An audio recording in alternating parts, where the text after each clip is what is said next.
ساری زندگی انسان ماں کی خدمت کرتا رہے تو بتاؤ ماں کی خدمتوں کا بدلہ دے سکتا ہے؟ ماں کے پیار کا صلہ دے سکتا ہے؟ عرض کی گئی کہ میں اپنی ماں کو اپنے کندھوں پہ اٹھا کر کے حج کروایا ہے اور سائی اور کعبۃ اللہ کا طواف کرایا ہے، اور حالت یہ تھی کہ اگر چٹان کے اوپر گوشت کا ایک ٹکڑا ڈال دیا جاتا تو وہ بھی بھن کے کباب بن جاتا، اتنی گرمی کی شدت تھی۔ کیا میری ماں نے میری جو خدمت کی، میری کفالت کی، مجھے دودھ پلایا، مجھے جنم دیا، تو میں نے کیا ماں کی خدمتوں کا صلہ دے دیا ہے؟ تو جواب آیا تو نے ابھی اس کی ایک مسکراہٹ کا بدلہ بھی نہیں دیا۔ ماں جب ہنس کے دیکھتی ہے تو جنت کی ساری کلیاں کھل اٹھتی، اور بیٹے کی زندگی ماں کی اس ہنسنے سے جو ہے وہ عبادت ہوتی ہے۔ بیٹے کے لیے ماں کے جو جذبات ہیں، ماں کی جو کہانیاں ہیں، ماں کے سینے میں جو درد کے امٹتی ہوئی ایک کائنات ہے، اس کا کوئی بدل نہیں ہو سکتا۔ ساری زندگی ایک ٹانگ پہ کھڑا ہو کے بندہ ماں کی خدمت کرتا رہے پھر بھی حق ادا نہیں کرتا۔ ماں ماں ہوتی ہے، اللہ تعالیٰ جل شانہ نے اس کو وہ درجے عطا فرمائے۔ بیٹے کے ساتھ جو پیار ماں کرتی ہے بھلا کوئی کر سکتا ہے؟ کوئی اتنی محبت دے سکتا ہے جتنی ماں محبت دیتی ہے؟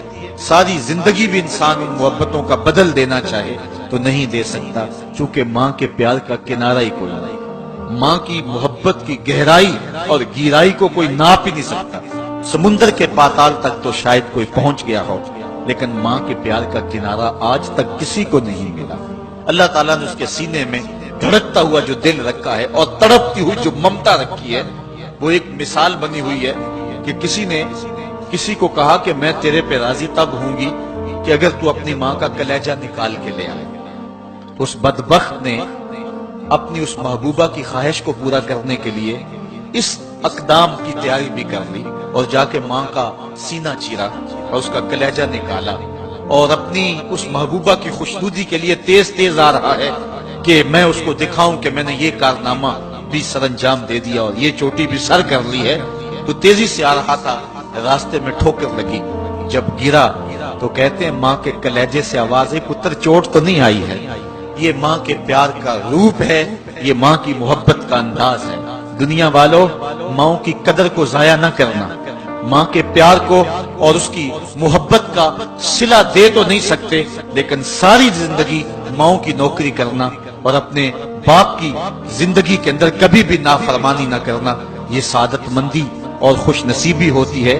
حضور نے منبر کی 3 سیڑھیوں پہ قدم رکھتے ہوئے آمین آمین کہا تھا، تو بعد میں پوچھا گیا حضور آپ نے ہر سیڑھی پہ قدم رکھتے ہوئے آمین کہا تو یہ کیا ماجرا تھا؟